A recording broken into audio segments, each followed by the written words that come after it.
Ramai gila yang kecam filem ni pasal penggunaan CGI dia. Dan aku sebagai penonton yang tonton pun aku rasa turn off dengan level CGI dia yang membuatkan hilang nilai keseraman waktu aku tonton filem ni. Tapi kalau kamu nak tahu, ada benda yang terjadi di sebalik kisah CGI ni.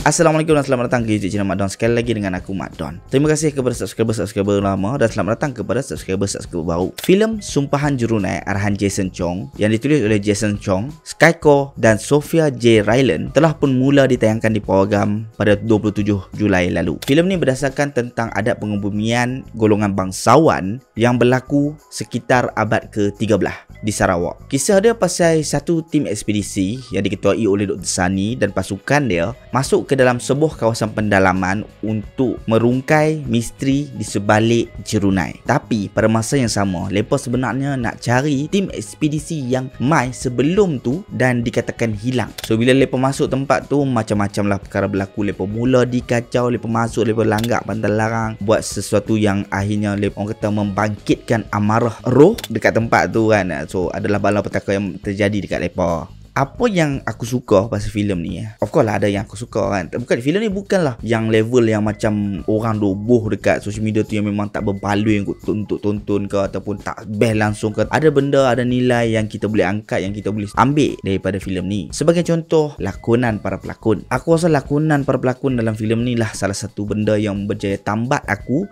untuk kekal di kerusi. Lakonan yang bersahaja dan babak-babak aksi yang dilakonkan sendiri oleh para pelakon tu yang membuatkan scene-scene tersebut lebih nampak orang kata autentik, real di mata penonton. Yalah, bila hang dah buat sendiri stunt tu, kamera tu pun nampak jelas muka hang, barulah dia suntik orang kata realism ke dalam sebuah scene tu di mata penonton. Dan kalau dia bagi stuntman dia memanjang, jadi scene tu nanti akan nampak canggung sikit dan akan nampak macam tak real dekat mata penonton. Yang kedua, ambience dia ataupun orang kata location dia lah, the whole thing dekat Nusantara punya tu, memang aku suka the vibe apa semua tu. Aku suka macam mana pengarah geng-geng produksi ni menitik beratkan benda tu. Tunjuk shot penduduk dia dekat situ, tunjuk shot tempat-tempat apa orang kata keadaan yang orang kata kotor apa semua. Memang menunjukkan bahawa ianya adalah sebuah kawasan pendalaman dan ada misteri yang tersembunyi sebalik tempat tu. Yang ketiga, yang ni memang favourite aku, iaitu antara scene-scene thrilling dia tu. Aku suka benda-benda yang buatkan kita rasa thrill, benda-benda yang buatkan kita rasa nyilu. Macam contoh waktu dia asah jari tu. Yang tu memang aku suka gila man.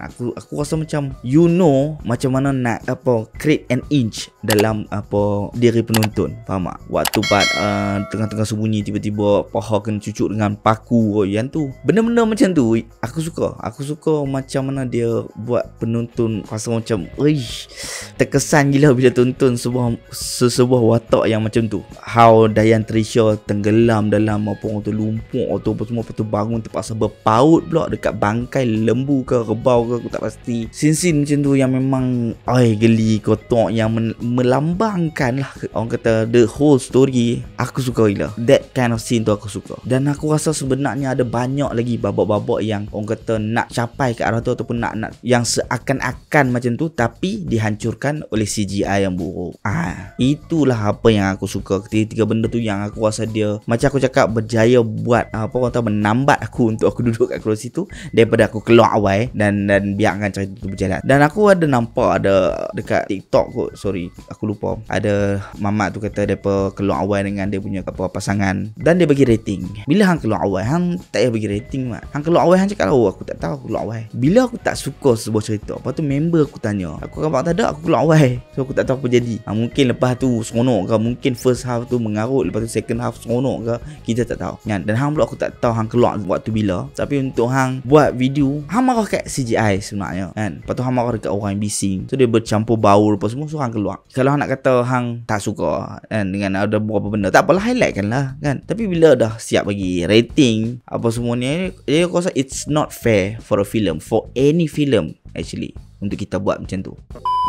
Dan itulah apa benda yang aku suka dalam filem ni. So now let's move to benda yang aku rasa boleh diperkemahkan lagi, dan memang aku rasa macam satu benda yang rugi kalau mereka tak perketatkan. Yang pertama, skrip dan jalan cerita dalam filem Sumpahan Jurunai ni. Benda ni agak longgar sikit lah untuk filem ni. Dia tak ada something yang dalam cerita ni, dia tak build the whole story tu dekat penonton untuk bagi impact dekat pertengahan ataupun di ending. Dia tak ada. Dia macam flat lah. Kita tonton sebuah filem yang flat saja. Tapi the ups and down dia, the feeling tu hanya main bila ada thrilling scene saja. Itu je. But the whole story nak buatkan kita rasa kasihan dengan adat tu ke, ataupun orang kata betapa kita nak nampak ridiculousnya adat tu, betapa kita kasihannya dengan ekspedisi tu, dengan tim ekspedisi sebelum tu.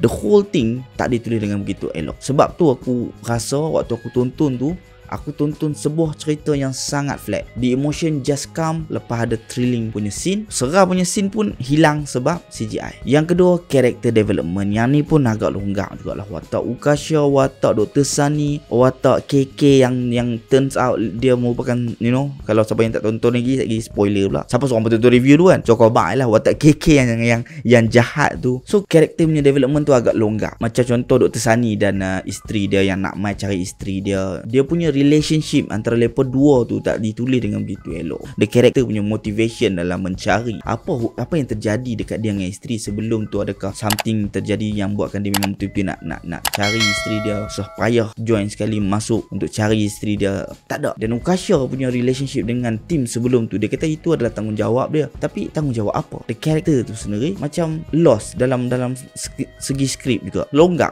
Semua tu longgar. Watak Ruminah Siddiq sebagai Nula pun longgar. Aku pun tak faham sebenarnya. Yang aku faham, dia tu sebenarnya adalah orang yang baik lah kali. Yang awal tu diportraykan sebagai someone else, sebagai someone yang tak membagi mereka masuk, tapi at the end adalah orang lain yang sebaliknya. Dia macam tak kuat penulisan untuk setiap watak tu. Thus, dia tak membagi impact kepada penonton. Penonton punya hubungan dengan setiap watak tu tak cukup mendalam waktu kita tonton tu tau. Dia bukan dekat jalan cerita je flat, the connection dari segi emotion dengan penonton pun terhadap karakter pun flat juga. Yang ketiga, editing. Editing dia bukanlah teruk. Editing dia tak teruk, okay? Editing dia macam tak kemas sikit je waktu awal. Waktu lepas tu aku dah seronok tengok. Waktu lepas dah mula masuk dan dia selang-selikan dengan suara Ukasha nak cuba sembang dengan Dian Trisha kot. You know, waktu boat tengah berlalu tu kan, dia buat voice over macam dua scene tapi lepas masukkan sekali, combinekan sekali. Itu aku suka lah. Tapi sebelum tu kalau hampa perasan, ada dua kali kot yang sebuah scene tu mati macam tu je. Dia tak ada continuity. Dia terus scene dia lah terus dia stop. Dari segi latar belakang, background punya suara, sound effect hilang. Dari segi scene tu, the tension of the scene yang tengah kita tengok, mana Sunny yang tulis buku ni, tension tu tengah build. Lepas tu hampir cut masuk ke scene lain. Lepas tu ada yang part yang aku rasa aku lupa seram ke lawak, yang mana dia tengah duk build benda tu, tiba-tiba hang padam macam tu saja. And lepas tu semua dia dah jadi okey sikit dah. Bila nak matikan sebuah scene, dia dah ada background music yang orang kata macam contoh aku tak ingat dia seakan macam ni. Macam contoh tengah duk berlaku something, lepas tu bunyi kilat berdentum tu, dia punya echo tu sampai ke scene seterusnya untuk connect antara dua scene. Yang tu dah masuk aku dari segi editing tu. Yang sebelum ni dia terus mati macam tu je. Tengah sedap layan dia mati. So editing ni sikit je, dia longgar sikit je, dia perlu diperkemahkan sikit je. Yang aku rasa kalau dia alter sikit lagi, dia buat lebih okey. Dan yang keempat, ini paling penting sekali dan inilah yang terbesar sekali yang hilangkan nilai keseraman dalam filem Sumpahan Jurunai ni, iaitu CGI mat. Sebab CGI dia memang kalau kita tonton tu, kita boleh nampak tau yang CGI ni memang vital dalam scene tu. Dia boleh bagi extra feeling, dia boleh inject extra kata horror dekat penonton yang tonton. Kelawar ada dalam tiang, nampak CGI dia tu bagi extra punya orang kata feeling lah dekat penonton. So boleh nampak gila pentingnya CGI dalam beberapa babak tu. Tapi dia tak dibuat dengan elok, especially waktu hantu nak main attack dekat dalam rumah tu. Itu memang nampak gila lah. Aku tak rasa langsung seram. The only seram thing adalah waktu Dian Trisha pegang kaki dia, kata itu bukan aku. Itu seram. Sebab shot dia ambil daripada Dian Trisha turun, tiba-tiba Dian Trisha tak ada kat depan Ukasha, dia ada kat belakang tangga. Itu cantik. Tapi bila dia dah combine dengan VFX yang nak main serang tu kan, tu jadi macam aduh hai. Dan aku tahu ada cerita yang terjadi di sebaliknya. Cerita yang terjadi di sebaliknya adalah mereka dikatakan dianiaya lah oleh pengarah CGI yang diupah. Kawan tu dia tinggal kerja setengah jalan, dia buat tak habis. rangka semua tu. Katanya sebab dia tak boleh kerja dengan pengarah. Agak kasihan lah juga kan. So lepas terpaksa gunakan khidmat geng yang VFX tempatan, warga tempatan untuk siapkan kerja ni. Aku terus mixed feeling sebenarnya. Aku tak tahu nak komen macam mana lepas aku dengar tu. Aku rasa macam aduh. Sebab boleh nampak the whole thing tu, the whole bricks dah ada tau. But design dia tu je tak lawa. Semua benda tu hang boleh nampak dalam filem ni. Macam mana filem ni boleh jadi menarik dan bagaimana VFX tu sendiri boleh orang kata bagi extra feeling, extra detail to the story. Tapi itulah sayang dianiaya.